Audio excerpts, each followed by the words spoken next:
called 911 from. How many women he's murdered, but more bodies are turning up by the day. The serial killer investigation has been the subject or the Gilgo Beach murders. Every one of these calls is real. Someone picked up a phone on the worst day of their life, or the worst day of someone else's, and a recording survived it. I've pulled together some of the most disturbing 911 calls ever released to the public, and we're going to go down through them one tier at a time.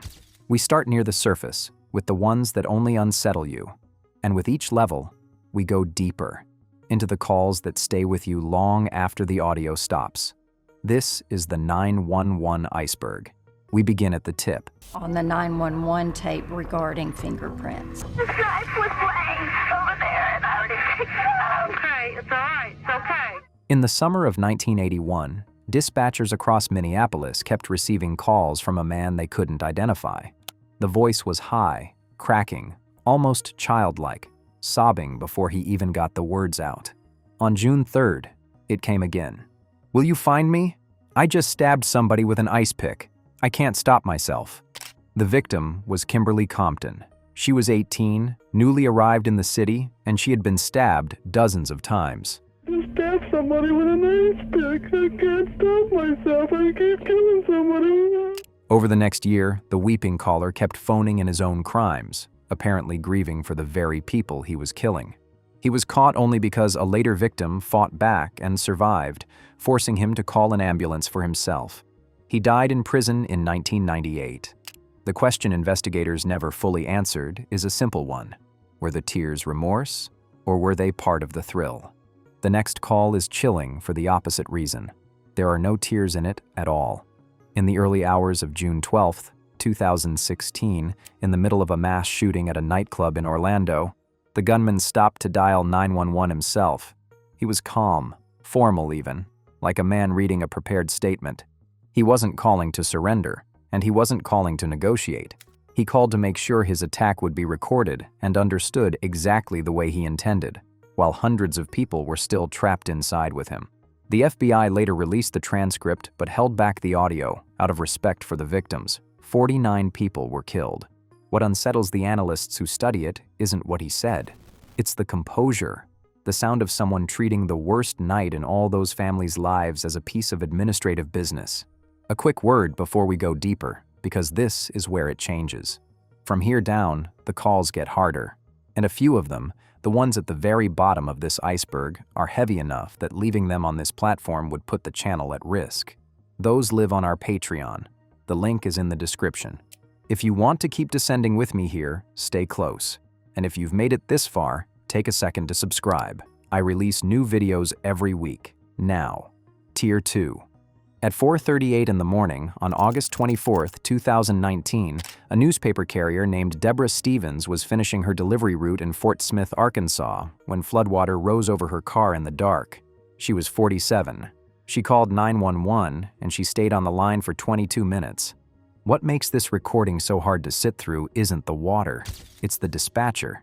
Stevens is terrified. She says she's never been through anything like this, that she's afraid she's going to die. And instead of steady reassurance, she's met with irritation. "This will teach you next time not to drive in the water," the dispatcher tells her. Later, "You're going to have to shut up." Rescuers couldn't reach the car in time. Stevens drowned. Miss Debbie, you're going to have to shut up, okay? I need you to listen to me. The dispatcher, who, it later emerged, had already handed in her resignation before that shift, faced no criminal charges. 22 minutes of a woman begging for comfort she never got. The next one lasts less than a minute. On August 28, 2009, near San Diego, a family of 4 was driving a loaner car, a Lexus, when the accelerator jammed and the car began to run away with them. The man behind the wheel was Mark Saylor. He was 45, and here's the cruel part. He was a California Highway Patrol officer who inspected vehicles for a living. If anyone on earth could have stopped that car, it was him. He couldn't. His brother-in-law called 911 from the passenger seat, his voice staying almost steady as the speedometer climbed past 120. There's no brakes. The freeway ends in half a mile. In the last seconds of the recording, you can hear the family telling each other to hold on and to pray. All 4 died on impact. We can't, well, there's no break. Okay. Of course, in freeway half mile. Okay, and you don't have the ability to, like, turn the vehicle off or anything? We're approaching an intersection. Hold on, pray. The cause was a floor mat, the wrong size for the car, pinning the pedal to the floor. That single defect would go on to trigger the recall of more than 8 million vehicles. This one is about the minutes that got wasted. On February 5th, 2012, in Puyallup, Washington, a social worker arrived at a house to supervise a court-ordered visit between a father and his 2 young sons. The father was already the prime suspect in his wife's disappearance. When she walked the boys up to the door, he pulled them inside and locked her out. She called 911 immediately. She told the dispatcher she could smell gasoline. She said, in plain words, that she was afraid for the children's lives. And what you hear on the tape is a dispatcher slowed by procedure, asking her to explain what supervised visit meant, asking for a license plate, while she pleaded for someone to hurry. By the time units were sent to a known high-risk address, it was too late. The dispatcher was later formally reprimanded. It is very hard to listen to that call and not count the seconds. Are you there? I smell gasoline and he won't let me in. Ma'am, they have to respond to emergency, life-threatening situations first. Well, this could be life-threatening. I'm afraid for their lives. On the afternoon of March 15, 2008, in Manhattan, a construction crane sheared off a tower and fell, flattening buildings along East 51st Street. 7 people were killed.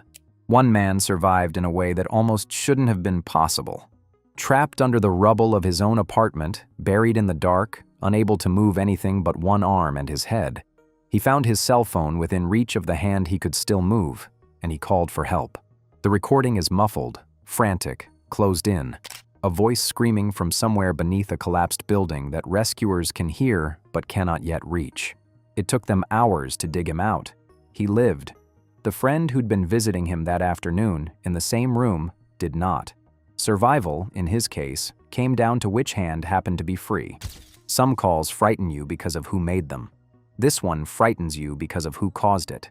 Just before dawn on March 1st, 2008, in the small town of Alba, Texas, a man named Terry Caffey, shot several times, his house burning behind him, dragged himself across a field to a neighbor's door. The neighbor called 911. "I've got a man who's been shot," he tells the dispatcher, and then, almost as an afterthought, "We've also got a house on fire out here." This Tommy Gaston, I've got a man that's been shot. Caffey survived 5 gunshot wounds. His wife and his 2 younger sons did not, and in the days that followed came the detail that turned a tragedy into something almost unthinkable. The attack had been arranged by his own 16-year-old daughter, who waited in a car outside while it happened because her parents disapproved of her boyfriend. She and the others were convicted and sentenced to life, and Terry Caffey has said publicly that he forgave her. Sit with that one for a second. At 2:31 in the morning on June 6, 1996, in Rowlett, Texas, a mother named Darlie Routier called 911 to report that an intruder had broken in, slashed her, and stabbed her 2 young sons. From the first seconds, investigators felt something was off about the call, and it went on to become one of the most analyzed 911 recordings in American criminal history. They pointed to her focus. At moments, she seems concerned with the knife, with fingerprints, with the scene, rather than with her dying child. Prosecutors argued the break-in was staged, and blood spatter evidence helped convict her. She was sentenced to death. But here is why this one sits so deep. And identifying who that print belongs to is absolutely critical to whether there's another suspect involved in this crime. Darlie Routier has maintained her innocence for nearly 30 years, and her supporters argue the evidence was misread. So when you listen, you're not just hearing a crime. You're hearing a recording that either caught a mother in a lie or condemned an innocent one. The appeals are still ongoing, and nobody listening can tell you for certain which it is. The last call on this descent didn't just record a tragedy, it uncovered one. In the early morning of May 1st, 2010, a young woman named Shannon Gilbert called 911 from a gated beach community on Long Island and stayed on the line, terrified, for more than 20 minutes. "There's somebody after me," she says. She ran through the dark, in and out of strangers' yards, screaming that someone was trying to kill her. Yeah, they're trying to get to me. I'm trying Then she vanished. It took 18 months to find her body in a nearby marsh. Police ruled it an accidental drowning. Her family, and an independent autopsy, never accepted that. But the search for Shannon had a consequence no one saw coming. While looking for her, investigators began finding other bodies along that same stretch of beach. 10 of them. Her 911 call is the thread that pulled loose the case of the Long Island serial killer, an investigation that would take more than a decade and an arrest to even begin to answer. Whether her own death was part of it or a terrible coincidence has never been settled. That's the bottom of what I can show you here. But it isn't the bottom of the iceberg. The calls below this line, the ones too raw to keep on this platform, are on our Patreon. The link is in the description. Whatever you believe about the people in these recordings, remember this: every one of them was real. And on the other end of every one of those lines was a person who never expected the worst day of their life to be kept forever. Take care of yourselves. I'll see you on the next descent.